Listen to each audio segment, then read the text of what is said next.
পূর্ণ ভাদ্র মাস উপলক্ষে আজকের এই অনলাইন সৎসঙ্গে যোগদানকারী সমস্ত দাদা ও মায়েদের আমার আন্তরিক শুভেচ্ছা এবং জয়গুরু জানাই।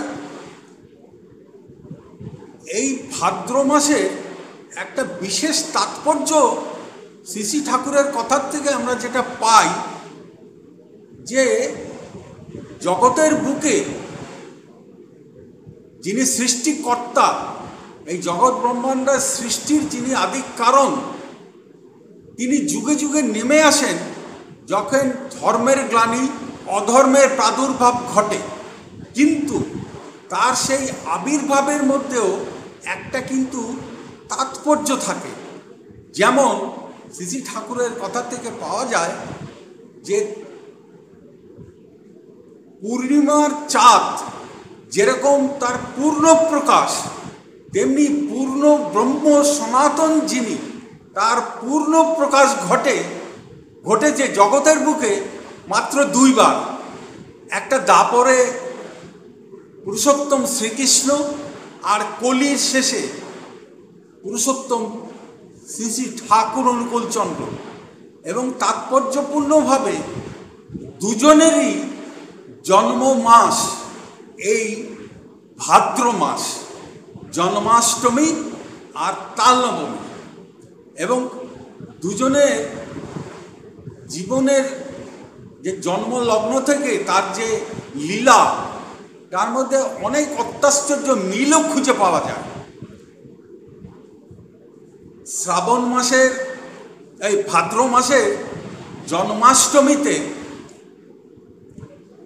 শ্রী শ্রী পরম পুরুষ শ্রী কৃষ্ণ যখন জন্মগ্রহণ করবেন, তার আগে কংসের কারাগারে কংসের নির্দেশে সমস্ত দাসীরা দেবকীর পাহারায় যারা ছিল তাদেরকে বলা হয়েছিল যে যখনই সন্তান ভূমিষ্ঠ হবে তখনই কংসকে খবর দিতে হবে। আর সমস্ত সেই কারাগার থেকে নিষ্কাশনের যে রাস্তা, সমস্ত রাস্তায় প্রহরী সৈন্য বসানো ছিল এবং সেগুলি বন্ধ করা ছিল। এবার যখন সেই মহাপুণ্য লগ্নে প্রভু শ্রীকৃষ্ণ ভূমিষ্ঠ হলেন, তখন কিন্তু দেখা গেল যে সেই দাসীরা এবং সমস্ত সৈন্য এবং প্রসূতি মাতা দেবকী সবাই গভীর ঘুমে আচ্ছন্ন। আর দৈব নির্দেশ পেয়ে পিতা বসুদেব সদ্যজাত শ্রীকৃষ্ণকে একটা টুকরির মধ্যে নিয়ে সেই সমস্ত গেট সব অদ্ভুতভাবে খুলে গেল, অলৌকিকভাবে। তিনি বেরিয়ে গেলেন নির্দেশিত পথে নন্দঘোষের বাড়ি। এখন যাওয়ার পথে তাকে যমুনা নদী পার হতে হবে। এই যমুনা নদী যখন তিনি পার হচ্ছেন, তখন দুর্যোগের ঘনঘটা। হঠাৎ করে তিনি দেখছেন যে যমুনা, যখন তিনি যমুনার মাঝামাঝি, তখন দেখছেন যমুনা অত্যন্ত উত্তাল হয়ে উঠেছে। তিনি বুঝতে পারছেন না, দিশেহারা কি করবে। একটা সর্প, বিশাল সর্প তার মাথার উপরে, সেই টুকরির মাথার উপরে প্রভু শ্রীকৃষ্ণকে ঝড়ঝণ্ডা থেকে রক্ষা করছেন, কিন্তু তাও তিনি ফলকুল পাচ্ছেন না। এখন সেই উত্তাল যমুনা এমন অবস্থা হয়ে গেল যে তার যে ঢেউ ক্রমাগত সেই টুকরির উপরে উঠে যেতে চাইছে। এবং প্রকৃতি, যমুনা হলে প্রকৃতি, পুরুষোত্তমের যে আবির্ভাব, তিনি সেই যমুনা কিন্তু অনুভব করতে পেরেছে যে এই তার সুযোগ। যমুনা নদী পার হচ্ছে, এখনই সেই পুরুষোত্তমের চরণস্পর্শে যমুনা তার জীবন ধন্য করতে চাইছে, তাই যমুনা নদী এত উথাল পাথাল করছে। এখন হঠাৎ করে সেই টুকরি থেকে সদ্যজাত শ্রীকৃষ্ণ কিন্তু যমুনা নদীতে পড়ে গেলেন। অদ্ভুতভাবে দেখা গেল যে যমুনা নদী কিন্তু ধীরে ধীরে ধীরে ধীরে যেই শ্রীকৃষ্ণের চরণস্পর্শ পেয়েছে, যমুনা নদী ধীরে ধীরে ধীরে ধীরে শান্ত হয়ে গেল এবং তিনি ওই পিতা বসুদেব তাকে আবার যথাস্থানে নিয়ে গিয়ে ওই মা যশোদার কোলে, সেই ঘটনাগুলো আমরা সকলেই জানি, কথা বেড়ে যাবে বলে সেসব ঘটনা আর বলছি না। মহামায়াকে নিয়ে এলেন এবং ওই তিনিও নিদ্রিত, মা যশোদা ও সদ্য প্রসবা তারও কোলে তিনি ওই শ্রীকৃষ্ণকে রেখে দিয়ে, সদ্যজাত শিশু শ্রীকৃষ্ণকে রেখে দিয়ে ফিরে এলেন মহামায়াকে নিয়ে। এখন 30-এ কি অদ্ভুত মিল আমরা সেটাই দেখব। 30-এ ভাদ্র তাল নবমী তিথি, 12 মাস গর্ভবতী অবস্থা, প্রসূতি গৃহে, হিমায়তপুরে প্রসূতি গৃহে মাতা মনমোহিনী দেবী, গোবিন্দমণি দেবী তার ভগিনী, দিদিমা কৃষ্ণ সুন্দরী দেবী আর ধাইমা, এই 4 জন রয়েছেন। এখন দেখা গেল ওই একই রকমভাবে অদ্ভুত এক সাদৃশ্য, সকলে ঠিক ভোর হয় সারা রাত জাগ্রত প্রহরার পর ভোর হয় এমন সময় সকলে গভীর ঘুমে আচ্ছন্ন হয়ে গেল, ঠিক যেন মা দেবকীর মতো গভীর ঘুমে আচ্ছন্ন।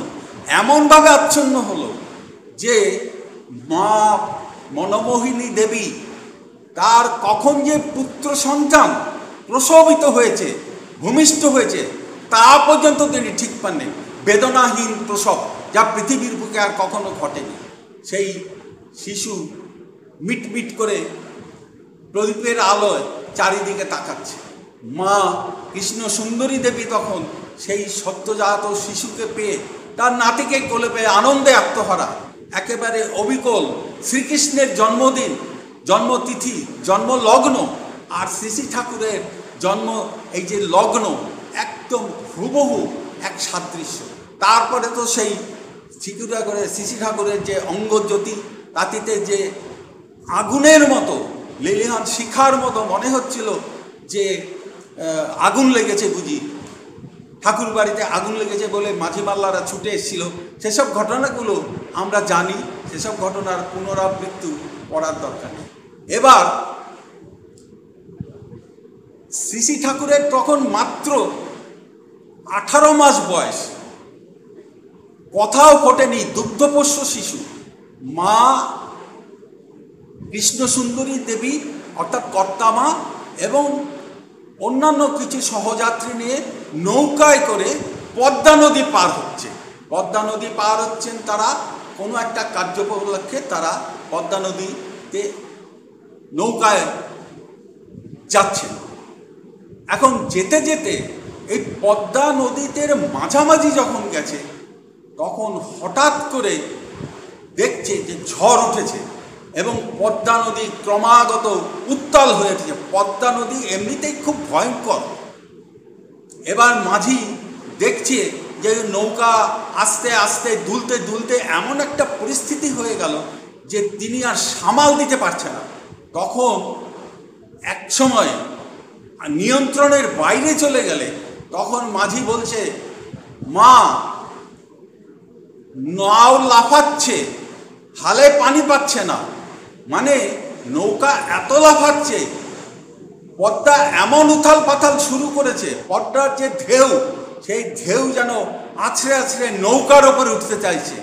আপনি মনে করে দেখুন, ওই ঠিক একই ঘটনা যমুনা নদী পার হওয়ার সময় শ্রীকৃষ্ণের চরণস্পর্শ করার জন্য যেমন যমুনা নদী উথাল পাথাল করেছিল, ঠিক অবিকল পদ্মা নদী পরমা প্রকৃতি যখন ঠিক পেয়েছে যে পুরুষোত্তম শ্রী ঠাকুর অনুকূলচন্দ্র এই তার বুকের উপর দিয়ে, বক্ষের উপর দিয়ে পার হচ্ছেন, তখন তার চরণ স্পর্শ করার জন্য সেই পদ্মা নদী এত উথাল পাথাল করছে যে আর উপায় নেই। এবারে নৌকা ডুবি একেবারে অবশ্যম্ভাবী হয়ে উঠেছে। তখন ওই যে সদ্যজাত একেবারে দুগ্ধপোষ্য শিশু শ্রী ঠাকুর মাতৃক্রোড়ে হঠাৎ বলে উঠলেন, মা শিগগির নাম। অর্থাৎ তার কথা ফোটেনি তখনও, শিগগির বলতে পারে না, বলছেন শিগগির নাম। মা তো দিশেহারা, ইষ্ট নাম জপ করছে সবাই, এবার সলিল সমাধি তো নিশ্চিত। হঠাৎ করে মা দিশেহারা হয়ে সেই শিশু সন্তানের কথা অনুসরণ করে জলে নেমে পড়লেন। জলে নামার পরে যখন শ্রী ঠাকুরের চরণ স্পর্শ পেল উত্তাল পদ্মা নদী কিন্তু অদ্ভুতভাবে শান্ত হয়ে উঠল, এবং মা নেমে দেখেন এক অবাক কাণ্ড, তার পায়ের তলায় চর।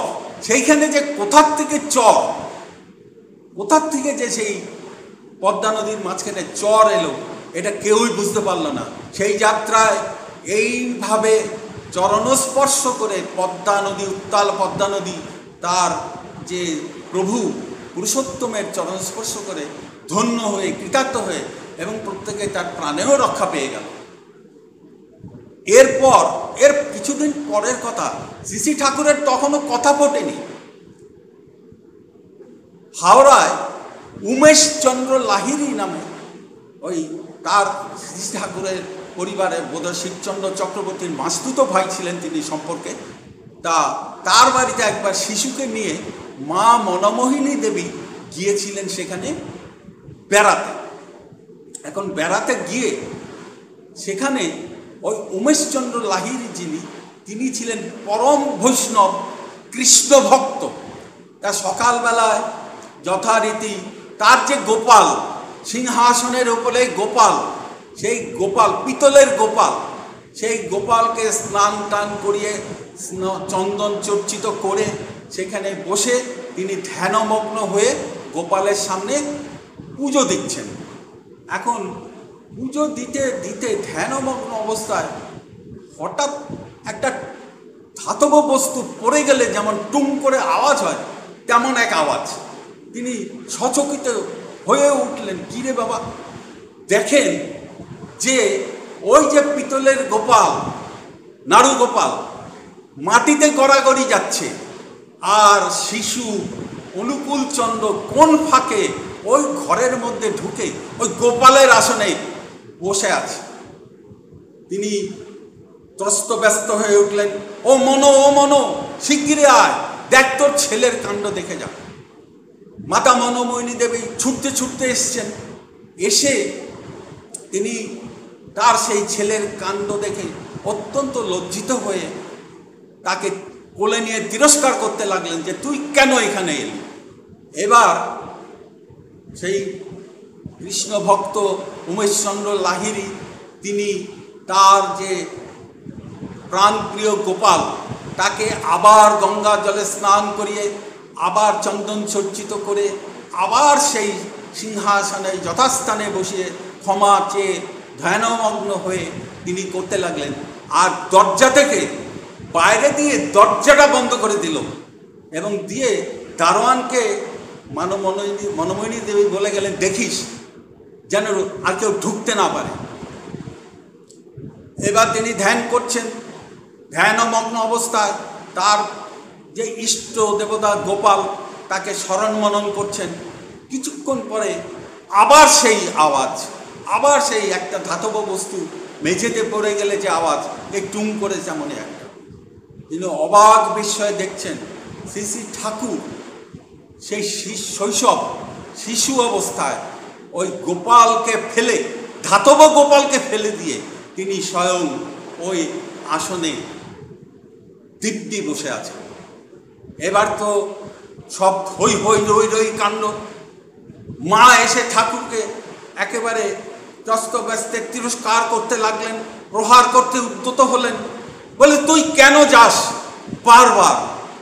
ওই শিশু তখন তার কথা ফোটেনি, বলছে আমায় বারবার ডাকে কেন? ডাকে কথাটা বলতে পারছে না শিশু, দয়াকার কয়েকার, আমায় বারবার ডাকে কেন? উমেশচন্দ্র লাহিড়ী সাধক মানুষ, ভক্ত মানুষ, তিনি বুঝতে পারলেন ঘটনাটা কি হচ্ছে। তিনি তখন ঠাকুরকে কোলে নিয়ে চুম্বন করে আদরে আদরে অস্থির করে দিলেন, তুমি কি আমার গোপাল, তুমি আমার গোপাল। এই ছিল তার শৈশব লীলা।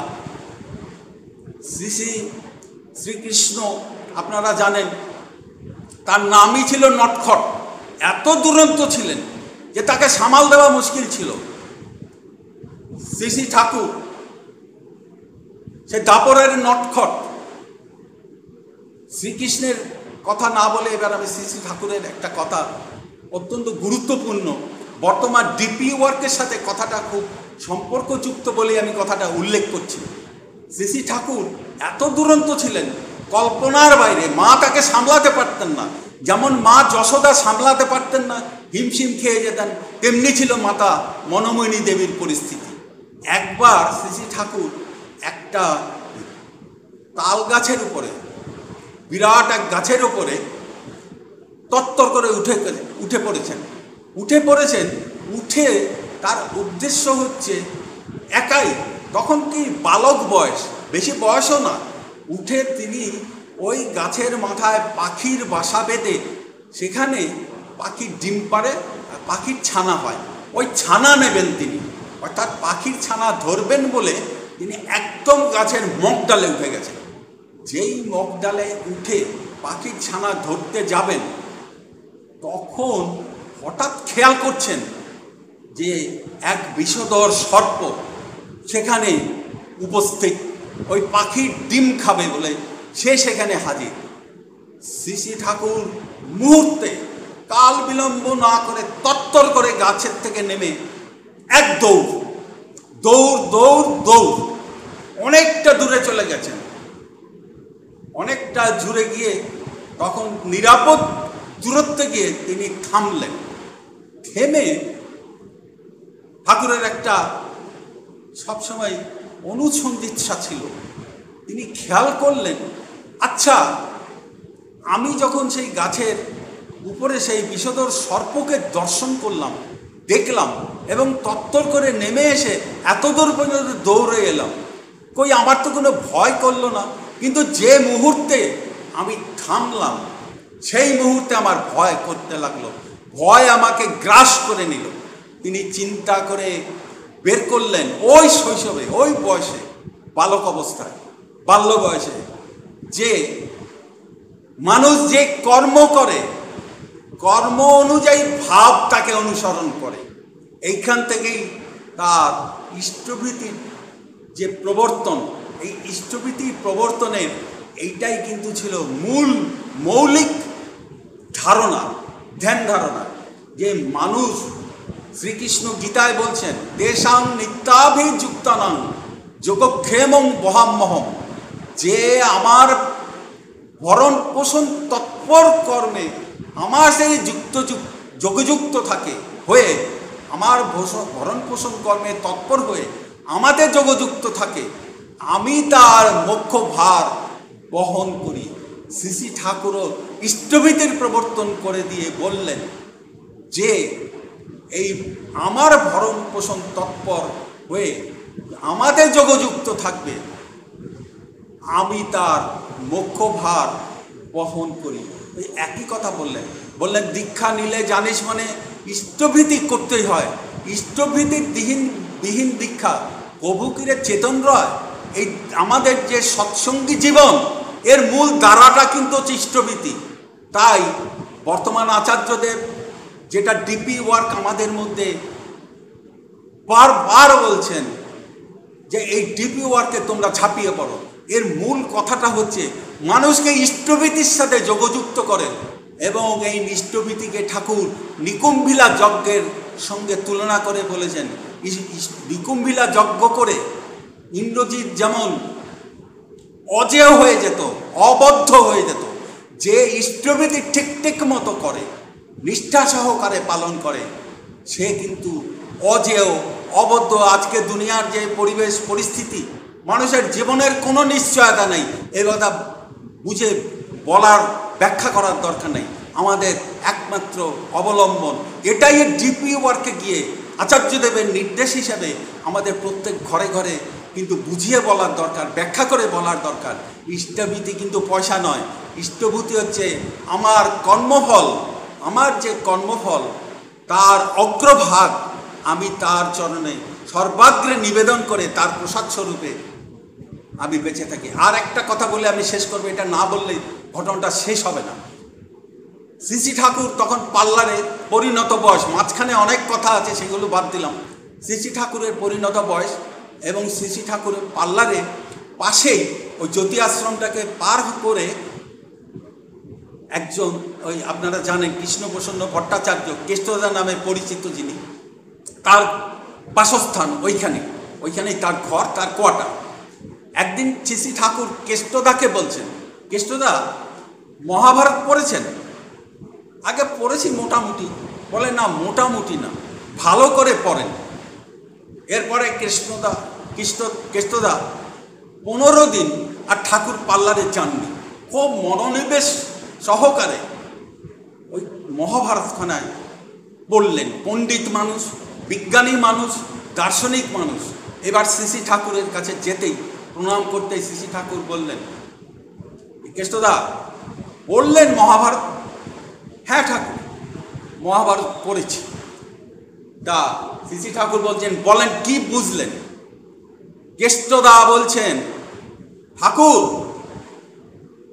ওই কুচক্রী নারায়ণ শ্রীকৃষ্ণ এই যে কুরুক্ষেত্র যুদ্ধের এই হচ্ছে নায়ক, এই কিন্তু এই কৃষ্ণই এই যুদ্ধ বাঁধিয়েছিল। কৃষ্ণ ইচ্ছে করলে এই যুদ্ধটা থামাতে পারত। শ্রী ঠাকুর সহসা, শ্রী ঠাকুর কোনোদিন নিজেকে ঠাকুর ভগবান অবতার বলে মানেননি, স্বীকারও করেননি। কখনো কখনো বেফাস বলে ফেলেছেন। এই কেষ্টদার কথায় হঠাৎ তিনি উত্তেজিত হয়ে গেলেন, বলে দেখেন কেষ্টদা, ধর্মের স্বার্থে, ধর্ম রক্ষার্থে আমি যা ভালো মনে করেছি, প্রয়োজন মনে করেছি, সেটাই করেছি। কেষ্টদা সঙ্গে সঙ্গে বলে উঠলেন, জানি তো ঠাকুর, আপনি সেই দাপরের শ্রীকৃষ্ণ, স্বয়ং ভগবান শ্রী শ্রী ঠাকুর অনুকূলচন্দ্র। আমি এটা আপনার মুখ থেকে শুনতে চাইছিলাম, আজ শুনে আমি ধন্য হলাম। ধন্য হলাম আমরা সকলে। শ্রী শ্রী ঠাকুরের রাতুল চরণে আমার ভুল উল্টিতে প্রণাম জানিয়ে এইখানেই শেষ করছি। জয়।